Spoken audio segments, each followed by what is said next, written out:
और तीसरी खबर थी भारतीय क्रिकेट टीम के ताबड़तोड़ बल्लेबाज विस्फोटक बैट्समैन ऋषभ पंत के कार एक्सीडेंट में घायल होने की। शुरुआत में जो तस्वीरें आई वो देखकर हर कोई दहल उठा। वो तस्वीरें अपने आप में डराने वाली थी। तो आज एक तरह से इसको ब्लैक फ्राइडे भी हम कह सकते हैं। ऋषभ पंत के एक्सीडेंट को लेकर बहुत सारे लोगों के मेल आए। मैं चूंकि आप सबको पता है कि मैं खुद एक क्रिकेट का बड़ा फैन हूँ, सारे मैचेस देखता हूँ, तो किसी भी क्रिकेटर के साथ कुछ होता है तो एक अजीब सी तकलीफ पहुँचती है। ऋषभ पंत 2016 की बात है, इंडिया अंडर 19 वर्ल्ड कप खेल रहा था और फाइनल में हम पहुँच चुके थे और तब ये उम्मीद थी कि हम जीतेंगे, इसलिए कि उस टीम में ऋषभ पंत, ईशान किशन, सरफराज खान, ये तमाम लोग थे। लेकिन 2016 के उस वर्ल्ड कप के फाइनल में वेस्ट इंडीज़ ने हमको हरा दिया और हम रनर अप रहे। उस फाइनल के 2 दिन के बाद ऋषभ पंत और ईशान किशन हमारे दफ्तर आए थे, यहाँ फिल्म सिटी इंडिया टुडे के दफ्तर में। आज तक पे इंटरव्यू था और अपने विकी पाजी यानी विक्रांत गुप्ता को इंटरव्यू करना था। तो उस वक्त दोनों फर्स्ट फ्लोर पे स्टूडियो में थे और मैं इत्तेफाक से मेकअप करा के निकल रहा था और मुझे वारदात की एंकरिंग करनी थी। तो रास्ते में टकरा गया था, विकी पाजी ने बताया, तो मुझे बड़ी खुशी हुई जब दोनों ने बताया कि वो चूँकि टीवी देखते हैं और वो वारदात भी देखा करते थे, तो वो पहचान भी गए। फिर दोनों के साथ एक तस्वीर भी ली, चूँकि क्रिकेट का दीवाना हूँ। तो ये जो तस्वीर है वो तस्वीर आज मैंने देखी, फिर याद आई, तो फिर दीपक ने कहा इसको लगाता हूँ। तो ये उसी 2016 की तस्वीर है ये, जब दोनों अंडर 19 वर्ल्ड कप के फाइनल में हम हार गए थे वेस्ट इंडीज से, उसके बाद आए थे। उसके 2 साल के अंदर अंदर ही ऋषभ पंत को मौका मिल गया था इंडियन टीम में 2018 में, लेकिन उससे पहले उनके फादर की भी मौत हो गई थी। अभी आपको याद होगा कि बांग्लादेश में टेस्ट सीरीज मैच था, ये 2 टेस्ट मैच की सीरीज थी और ये दोनों टेस्ट मैच हम जीते, 2-0 से बांग्लादेश को हराया। हालांकि उससे पहले वनडे में हम हार गए, पहला दोनों वनडे हारे थे, तीसरा हमने एक तरफा जीता था। तो बांग्लादेश में 2 टेस्ट मैच की सीरीज थी। दूसरा टेस्ट जो था वो खत्म हुआ था 25 दिसंबर को। 25 हालांकि उनको खत्म होना था 24 दिसंबर को ही, लेकिन 4 दिन में ही हमने वो टेस्ट मैच जीत लिया था। इस टेस्ट मैच में ऋषभ पंत ने 93 और फिर 9 रन बनाए थे दोनों इनिंग में और ताबड़तोड़ बल्लेबाजी की थी। तो 2 टेस्ट मैच की सीरीज खत्म हो गई थी 24 दिसंबर को ही, बल्कि 25 दिसंबर को ऋषभ पंत बांग्लादेश से दुबई पहुंचते हैं। दुबई में धोनी और साक्षी धोनी, ये लोग सब वहाँ मौजूद थे किसी इवेंट में, प्राइवेट गैदरिंग भी थी, कुछ और दोस्त थे धोनी के। और आपको पता है कि ऋषभ पंत के मेंटोर धोनी है, वो उनको अपना आइडियल मानते हैं क्योंकि दोनों विकेट कीपर हैं और दोनों पहाड़ी भी एक तरह से। तो ऋषभ पंत चूँकि थोड़ी इंजरी थी, तो जो 3 जनवरी से भारत और श्रीलंका के बीच वनडे और T20 की सीरीज शुरू होने जा रही है ट्यूसडे के दिन से, उस इंजरी के चलते ऋषभ पंत को वनडे और T20 दोनों से बाहर रखा गया। तब फिलहाल मैच कोई था नहीं, नया साल भी आ रहा है, तो वहाँ से सीधे दुबई पहुँच गए। श्रीलंका तो जाना नहीं था, दुबई में वो रहे। एक फ़ोटो बाकायदा साक्षी धोनी ने इंस्टाग्राम पे भी पोस्ट किया। वहाँ 27 दिसंबर को एक पार्टी में ऋषभ पंत, धोनी और ये तमाम लोग मौजूद थे। फिर वहाँ दुबई में रहने के बाद ऋषभ पंत दिल्ली लौट आते हैं। दिल्ली आने के बाद कल 29 दिसंबर की रात को वो दिल्ली में हैं। यहाँ उतरने के बाद अब उन्हें रुड़की अपने घर जाना है। रुड़की में उनका अपना घर है जहाँ पे उनकी माँ रहती हैं सरोज और उनकी सिस्टर रहती हैं। तो अब उनको रुड़की जाना था। दिल्ली से देर रात, कहते हैं कि अमूमन 2 से 3 के दरमियान ऋषभ पंत अपनी मर्सिडीज कार में रुड़की के लिए रवाना होते हैं। दिल्ली से रुड़की तक की सड़क बहुत अच्छी है, अभी हम लोगों ने भी ट्रैवल किया, बल्कि दिल्ली से मेरठ एक्सप्रेसवे बन गया है। तो अब दिल्ली से मेरठ आप मुश्किल से 40 मिनट में पहुंच जाते हैं। दिल्ली से पहले देहरादून जाने में जहां 5-6 घंटा लगता था, अब आप देहरादून आराम से 4 घंटे में पहुंच जाते हैं। दिल्ली से रुड़की तक की दूरी मुझे लगता है 3 से 3.5 घंटे में आराम से पूरी की जा सकती है। करीब 218 किलोमीटर 218 किलोमीटर यहाँ से पड़ता है दिल्ली टू रुड़की। तो मर्सिडीज में अपनी कार में निकले, अकेले निकले, खुद ड्राइव कर रहे हैं। इसके बाद सुबह के करीब 5:30 बजे का वक्त था और इत्तेफाक से आज मौसम ठीक था, कोहरा नहीं था, वरना दिल्ली में तो और आसपास में कोहरा बहुत होता है, लेकिन कोहरा नहीं था, मौसम साफ था, लेकिन अभी भी अंधेरा था सड़क पर। 5:30 का वक्त था, ठंड का महीना है। तो नरसान के पास पंथ की कार पहुंची। नरसान रुड़की से करीब 18 किलोमीटर पहले है, मतलब अब उनकी मंजिल 18 किलोमीटर रहेगी तो मुश्किल से आधा घंटे का और सफ़र तय करना था। नरसान पहुंचते हैं, 5:30 सुबह का वक्त है, खुद गाड़ी ड्राइव कर रहे हैं। नरसान में अचानक पंत की मर्सिडीज सड़क के डिवाइडर से टकरा जाती है। गाड़ी की रफ्तार शायद ज़्यादा थी, उसकी वजह यह है कि जब डिवाइडर से गाड़ी टकराई तो गाड़ी उछलकर सड़क की दूसरी तरफ चली गई, यानी कि जो सामने से गाड़ी आ रही दूसरे लेन में, उस तरफ जाकर मर्सिडीज गिरी उछलते हुए। सड़क पे मर्सिडीज उधर गिरी। इत्तेफाक से दूसरी तरफ से उसी वक्त हरियाणा रोडवेज की एक बस आ रही थी जो देहरादून से आ रही थी। बस के ड्राइवर ने इस गाड़ी को अपोजिट साइड से उछलकर इस तरफ गिरते हुए देख लिया और बहुत तेजी से, और उसने ये भी देखा था कि गाड़ी की रफ्तार अच्छी खासी तेज है। अब इस बस की भी रफ्तार करीब 50 से 60 के बीच में थी प्रति घंटा के हिसाब से।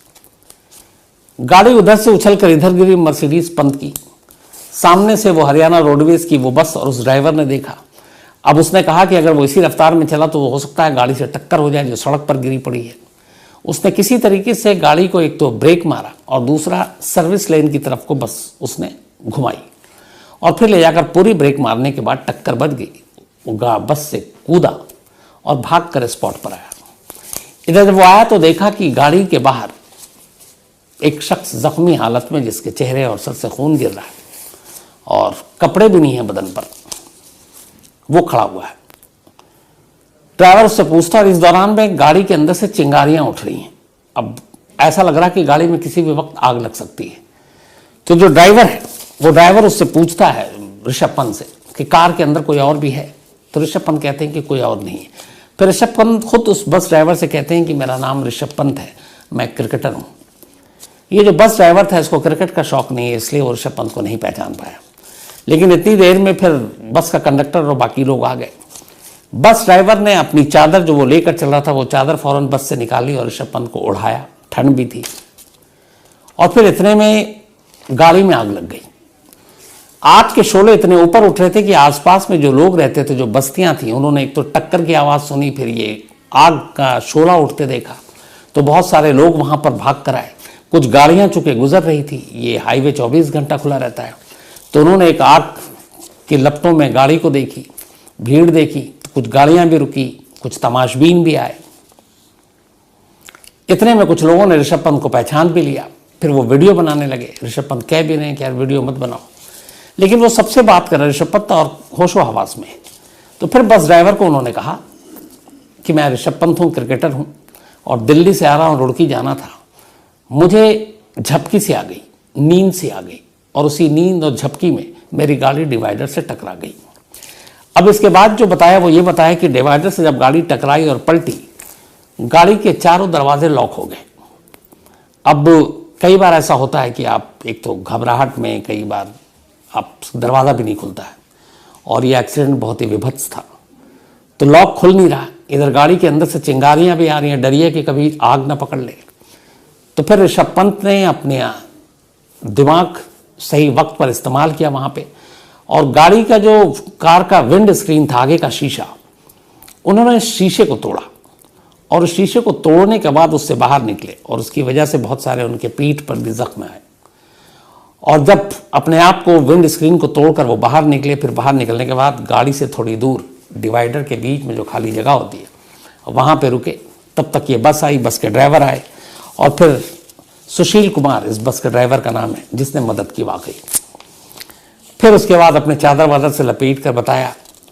तो अब इस हादसे से उस वक्त ऋषभ पंत पे बड़ा असर भी पड़ा, क्योंकि किसी का भी हो सकता है। जिस तरीके से ये गाड़ी भाग रही थी और पलटी, फिर इसमें आग लगी और ऋषभ पंत की उम्र भी बहुत ज़्यादा नहीं, तो इन सारी चीज़ों ने डरा दिया। कहते हैं कि बस ड्राइवर ने बहुत हौसला दिया। इसके बाद कंडक्टर भी आया, फिर कंडक्टर ने फ़ौरन एम्बुलेंस को फ़ोन किया। बस ड्राइवर ने नेशनल हाईवे की जो पेट्रोलिंग गाड़ी होती है उसको फ़ोन किया, पुलिस को किया 100 नंबर पर। करीब 15 मिनट के बाद एम्बुलेंस पहुंच गई मौके पर। 15 मिनट के बाद जब एम्बुलेंस पहुंची तो वहाँ से करीब 16 किलोमीटर दूरी पर, चूँकि 18 किलोमीटर ही रह गया था रुड़की, ढंढेर उनके इलाके का नाम है, घर जहाँ पे है ऋषभ पंत का। तो एम्बुलेंस आई, एम्बुलेंस पे खुद लंगड़ाते हुए चलते हुए ऋषभ पंत एम्बुलेंस पे बैठे। खून टपक रहा था क्योंकि चेहरे सर पे उनके 2 कट के निशान लगे थे। उनको सक्षम हॉस्पिटल, एक प्राइवेट हॉस्पिटल, वहाँ ले जाया गया। और ये बात है सुबह के करीब उस वक्त 6 सवा 6 बज चुके थे। सक्षम हॉस्पिटल में ले जाने के बाद डॉक्टरों ने देखा, मरहम पट्टी की, बट उनके घुटनों में चोट थी, एक पैर की उंगलियों में चोट थी, माथे पे 2 कट के निशान थे सर पे, बल्कि उससे खून ज़्यादा रिस रहा था, पीठ घायल था। इन सारी चीज़ों को देखते हुए और ये भी कि सर में उस वक्त डॉक्टरों को पता नहीं चल पाया क्योंकि उसके लिए सिटी स्कैन बाकी चीज़ों की ज़रूरत थी कि कहीं इंटरनल इंजरी तो नहीं है, जो एक्सीडेंट में सबसे ज़्यादा खतरनाक होता है। तो सक्षम हॉस्पिटल के बाद इतनी फैसिलिटी थी नहीं, और इत्तेफाक से सक्षम हॉस्पिटल पहुंचने के बाद तब तक खबर फैल गई पुलिस के ज़रिए पूरे उत्तराखंड में कि ऋषभ पंत का रोड एक्सीडेंट में वो घायल हो गए हैं। अब ऋषभ पंत भी एक पहाड़ी, पूरा पहाड़ जो है उन्हें जानता है क्योंकि बचपन से उत्तराखंड का भी काफ़ी नाम हुआ ऋषभ पंत की वजह से। तो फिर सीएम ऑफिस से लेकर डीजीपी ऑफिस तक हर एक को पता ये चला, सब हरकत में आए। सक्षम हॉस्पिटल ने कहा कि हमारे पास इतनी फैसिलिटी नहीं है, तो ये तय हुआ कि उनको फ़ौरन देहरादून के मैक्स हॉस्पिटल में ले जाया जाए। तो एक फ़ौरन एम्बुलेंस और पहुंची जो सारी मेडिकल सुविधा से लैस थी। उसके बाद वहाँ पे शुरुआती मरहम पट्टी के बाद अब ऋषभ पंत को दोबारा एक एम्बुलेंस में डाला गया। इस दौरान में सक्षम हॉस्पिटल में उनकी माँ सरोज पंत भी पहुँच गई, उनके रिश्तेदार भी पहुँच गए, और फिर ये लोग सक्षम हॉस्पिटल से लेकर ऋषभ पंत को करीब 9:30 बजे देहरादून पहुँचे, वहाँ के मैक्स हॉस्पिटल में। वहाँ ले जाने के बाद फिर पूरा इलाज शुरू हुआ। जो शुरुआती रिपोर्ट आई वो ये है कि घुटनों में उनके चोट है, और इत्तेफाक से बांग्लादेश सीरीज़ के बाद जो श्रीलंका सीरीज़ में उनको नहीं ले जाया गया, उनके नी का ही कुछ प्रॉब्लम था, तो उसके लिए उनको नेशनल क्रिकेट एकेडमी रेफ़र किया गया था कि आप वहाँ जाएं, और इत्तेफाक से फिर घुटने में चोट आई है। कलाई में, दाहिनी कलाई में उनके चोट है, एक पैर के अंगूठे में चोट आई है, पीठ पे बहुत सारे ज़ख्म हैं, और साथ में सर पे 2 कट के निशान हैं। तो डॉक्टरों का ये कहना है कि शायद सर्जरी करनी पड़ेगी, और लेकिन अभी तक की जो रिपोर्ट है उसमें यह है कि कोई इंटरनल इस तरह की चोट नहीं, कोई ख़तरे या ऐसी बात नहीं है। तो ऊपर वाले का शुक्र है, क्योंकि जिन लोगों ने भी ये हादसा देखा, जिन्होंने उस कार को जलते हुए देखा, जलने के बाद देखा, जिसने उस कार को डिवाइडर से इस तरफ इधर आते हुए देखा, उनमें से किसी को भी उम्मीद नहीं थी कि इस तरीके के हादसे में कोई बच सकता है। लेकिन ये करिश्मा था, और वाकई करिश्मा था, और शायद लाखों करोड़ों फैंस की जो ऋषभ पंत के हैं उनकी दुआएं भी उनके काम आई। अब इसमें एक चीज़ और भी है कि ये कार चूंकि जल गई तो ये पता नहीं चल पा रहा है कि उस कार का एयरबैग खुला कि नहीं खुला। अब ये जो टेक्निकल टीम है जांच करेगी, उससे पता चलेगा, बाकी ऋषभ पंत भी बताएंगे। लेकिन 2 चीज़ें आ रही हैं।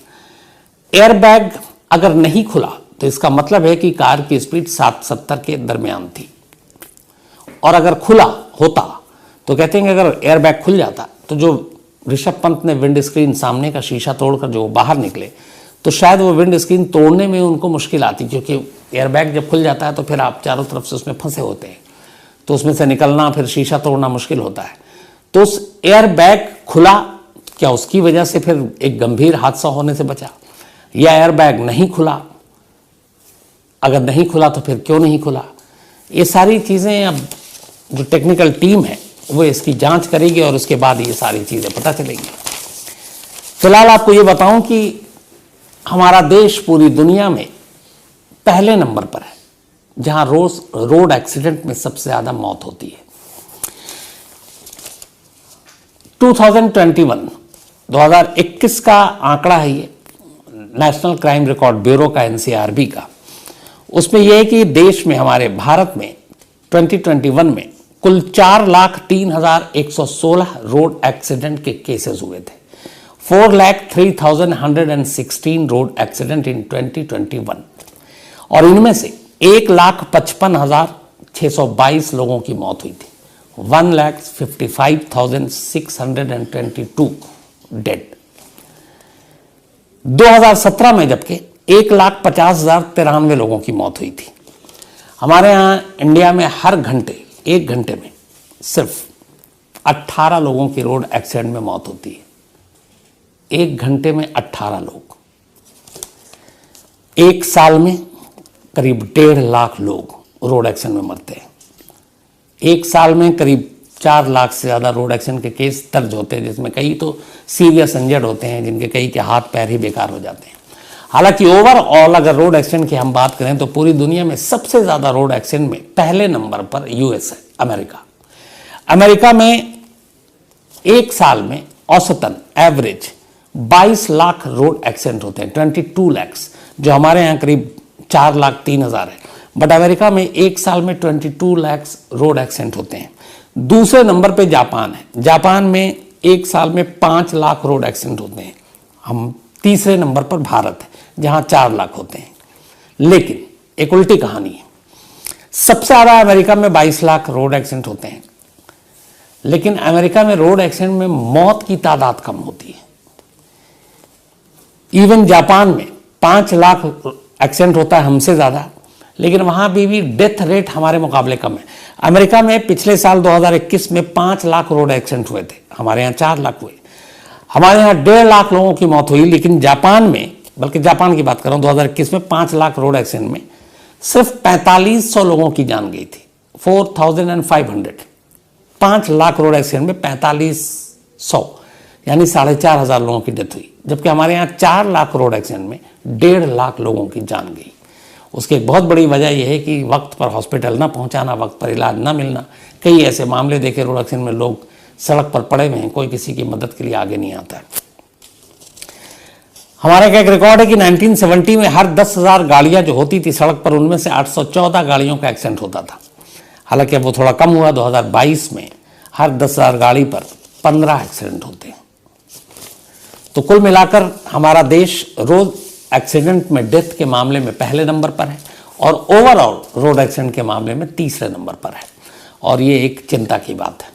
हालांकि अब बहुत सारे हाईवे और एक्सप्रेसवे, ये सारी चीज़ें बन रही हैं, लोगों के अंदर अवेयरनेस भी अब ड्राइविंग को लेकर आ रही है, तो उम्मीद की जानी चाहिए। एक डर भी अब दूसरा लोगों के अंदर है कि हर जगह सीसीटीवी कैमरा है। तो पहले ये था कि चलो पुलिस को रिश्वत दे के निकल लेंगे, अब वो चीज़ें नहीं हैं। अब तो कैमरे पे सीधे आपका ओवर स्पीड है तो आपके घर पे, आपके उस पर पहुँच जाएगा आपका चालान, और अगर आप नहीं भरते हैं तो फिर आपकी गाड़ी जब्त हो जाएगी। तो कहीं ना कहीं मुझे लगता है कि आने वाले सालों में शायद रोड एक्सीडेंट के मामलों में कुछ कमी आएगी। जहाँ तक ऋषभ पंत की जो मैंने आपको बात बताई थी शुरू में, 16 में ऋषभ पंत अंडर 19 में रनर अप टीम का हिस्सा थे।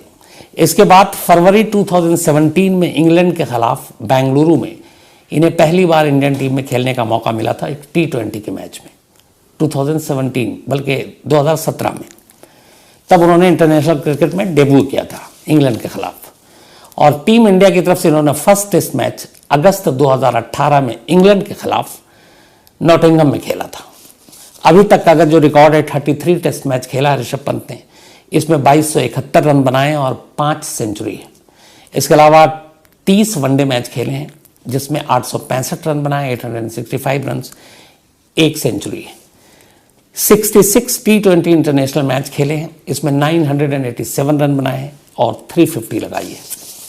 तो ये रिकॉर्ड है, और पूरे तमाम क्रिकेट फैंस के साथ साथ मेरी भी यही दुआ है कि जिस तरीके की बैटिंग करते हैं ऋषभ पंत, ताबड़तोड़ छक्के चौके मारते हैं, उसी स्पीड से वो इन जख्मों को हराएं और फिर वापस क्रिकेट के मैदान में आएँ और अपने वही जलवे दिखाएं, क्योंकि हम सब उन्हें मानते हैं, उनके खेल, उनके तरीके को मानते हैं। तो यही दुआ है कि वो जल्द अच्छे हों। तो ये पूरी रही कहानी।